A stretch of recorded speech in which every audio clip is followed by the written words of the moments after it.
Hi guys, my name is Sean and I'm from Momentum. I am going to be actually debunking a lot of myths that I see on Facebook groups. The reason why I'm doing this is obviously because people go into these groups hopefully being able to change their lifestyle and actually getting a really good result. Now the unfortunate thing is not all the questions are always great, and saying that, not all the advice is great either. So me being a personal trainer for the last 10 years and also training for the last 15, I thought why not just help people out. And also I just wanted to flex my lovely new MacBook Air. It is definitely the rose gold and it looks incredible. So today I'm going to go through 3 Facebook groups. I'm going to debunk as many myths as possible in probably 15 minutes or so, and we'll edit them as we go ahead. Alright, first one. I've been trying so hard to lose weight, down 20 pounds in 6 weeks. I really want Chinese today. I'm trying to get past this. Any ideas? So what it sounds like is this person's trying to change their lifestyle and being able to drop 20 pounds in 6 weeks. Now I don't know how long they've been doing this for, but straight off the bat this has so many red flags. There's 73 comments and 14 likes. Let's read some of these comments. I would say distract yourself, clean the closet, call a friend, prepare an alternate meal with salad to fill you up. Having the urge, I hate that advice already, might I add, because it really is going through the whole good food, bad food mentality, which is stupid, by the way, because guess what? I'm Chinese and I eat Chinese food. Having the urge to eat something is normal. Learn to sit with it instead of reaching for the food. If you practice this skill, you'll learn to allow urges instead of having urge control you. If you practice, learn to sit with it instead of reaching for the food. Are you serious? This is not exposure therapy. My favorite hack is egg roll in a bowl. Over riced cauliflower or brown rice is delicious. Also nothing wrong with a cheat meal. Cheat meal makes it seem like you're cheating on something. It makes it feel guilty. It makes a guilty pleasure look good. Want to change your mentality. Straight away, this has so many red flags, and this is what I mean by people giving bad advice. It's unsanctioned advice. Is that the word I'm looking for? It is unfiltered advice that basically anyone can give. Let's go ahead from here now. I can't deal with this. It's doing my head in. Chinese food. Come on, guys. I'm Chinese. Does that mean the whole of China's bad? Even though I'm not from China. All right, next one. Here's actually a little bit of interesting. As all of you wonderful people lose a bunch of weight and start looking super hot, please remember your partner who has been there supporting you, and don't step out on them. People get skinny, it makes them it makes a lot of them cheat. Don't be that person. Kind of a different vibe was what I was going for. Not quite a myth busted. Let's go with another one. All right. Oh, this is good. Hi everyone. So I'm struggling with weight loss and I feel like I'm getting nowhere. And I've been working out every day for the past month and trying to eat right. Today I was told working out with weights and intaking too much protein was going to make me larger. Is that true? What can I do to lose the weight? Thanks everyone. So first of all, Mr. Anonymous poster, because I am going to keep everyone anonymous, don't work out every day. There is a fallacy where everyone thinks that you have to do something every single day. You have to do small little things every single day. Training every single day is not one of them, because it is too hard of a task for anyone to be able to do this. Please, please everyone out there, don't exercise every single day. The most that I've ever exercised or trained would probably be 4 or 5 times. I did try doing 6, and I thought to myself, wow, I'm too sore to be able to do anything. I may as well just rest and be better for 2 days from now. And that's what we want everyone to understand. Don't feel the need to do everything every single day.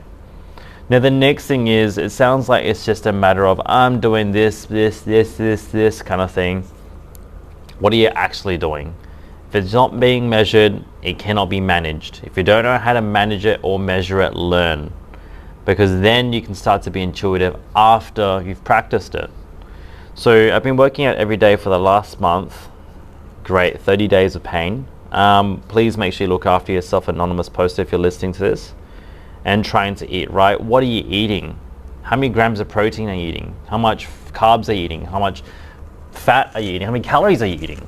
These are really important questions to be asking yourself. Today I was told working out with weights and intaking too much protein was going to make me larger. No. Well, first of all, subjective. Because larger, what is larger? Are you trying to actually look a different way? Or are you just going to be looking at a dress size? Or are you just looking about numbers on the scales? I think measurements, weights, and also obviously appearance are three things that you should take into consideration. Then after that, you've got strength and general fitness and exercise density. If you don't know those ones, comment down below and I'll help you know with that. But the biggest thing is, yes, you should be exercising. Yes, you should be knowing how much food intake. And the person I'd tell this person right now try and find out those things. It's like medicine. You don't want to be putting too much. If you put too much into a person, the tolerance builds up, something bad happens, or you have to add more until something even worse happens. With exercise, even though it may not seem like it, it can be the same thing. Don't just chuck it in. Actually, no. Same with food. You need to manage anything, and this is no different. Hopefully you get the help that you need. What is your least favorite exercise? I hate Bulgarian split squats. Me too. I just can't figure them out, the form, and I have terrible balance. So there's a few things that you can do, lady who hates Bulgarian split squats, the greatest exercise in the world to hate, might I add, but also my favorite. If you can't figure it out, I would highly recommend that you go onto the bench, use one dumbbell, and use something for support. So if you're having your right leg on the floor and left leg on the bench, hold your dumbbell on your right hand. It's funny how I'm actually acting this as I do it. Hold your dumbbell on your right hand and use a dowel or a chair or a bench or anything around in the gym that you can use for support with your left hand. The way I tell people how to do this is that you're using the support to be able to replace the leg that is on the bench. So you still have basically the 3 points of contact on the floor to be able to balance. And then you do your Bulgarian split squats. I love Bulgarian split squats. I also hate them. It makes my butt hurt. Oh, here's one. I started tracking my calorie intake on an app. Is it a bad thing to not use all your calories? I'm finding it hard to eat my last 100 to 200 calories, or should I be making sure I'm eating all of them up? And you got some really random comments like maybe just have an apple at night. If you're full, don't make yourself eat more. I think this can go into obviously a few things. I actually don't mind that last piece of advice. If you have a caloric goal, try and stick to it. But if it's making you stuffed, don't force yourself. It's only 100 or 200 calories. But knowing that it needs more context essentially. So for example, I have someone who wants to be able to build muscle and they're on 1,200 calories and they're always falling short around 1,000. I'd be like, yeah, you need to eat it. Or you need to be able to be more conscious throughout your day of what you're eating. Changing your sources to be something more calorie dense could help as well, but also making sure it works with your macros. Then finding something that you can digest a little bit easier, that helps as well. Now, are you actually in line with your goals, anonymous poster? That's the next thing. And how long have you been doing it for? So for the person that is always struggling to build muscle, yeah, you kind of have to go through that unfortunate pain of eating food. I have had to do that when I was younger as well. But if you're like trying to lose weight, lose fat, and you're feeling really good not having to eat the last 200 calories, then I guess it's all about context at the end of the day.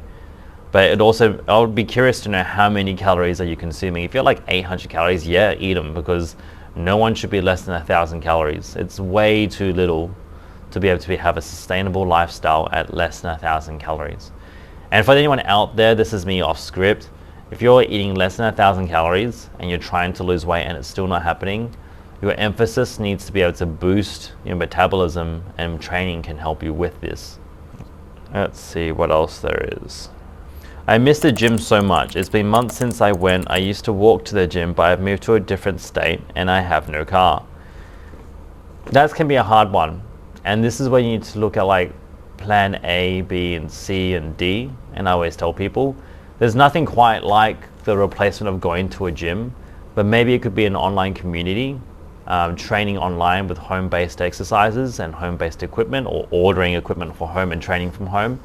But I know what you mean. It's the community that on the actual replacement or displacement, should I say, moving to a place to actually do something. Like you could have a picnic in your backyard, or you could have a picnic at a nice park, and you know you rather go to one or the other. So displacement to a place to be able to actually do it is actually a good thing. How are people quitting sugar? You don't. You just reduce it. I would like to cut out refined sugar and I'm stumbling to get started. Okay. So I don't go adding sugar and everything, but I don't go avoiding sugar either. If there's a donut, I will eat it, but I don't go adding sugar into my coffees. I add sweeteners if I really need to, which I don't do anymore. I always have drinks that are no sugar. I always go for things that reduce in sugar. I don't have juices. I barely drink soft drink with full sugar, if ever, maybe once or twice a year. Like literally, that's me. So that's how I started. I just replaced. When it comes to a lot of things, it's about replacement more than anything, as opposed to just cutting out.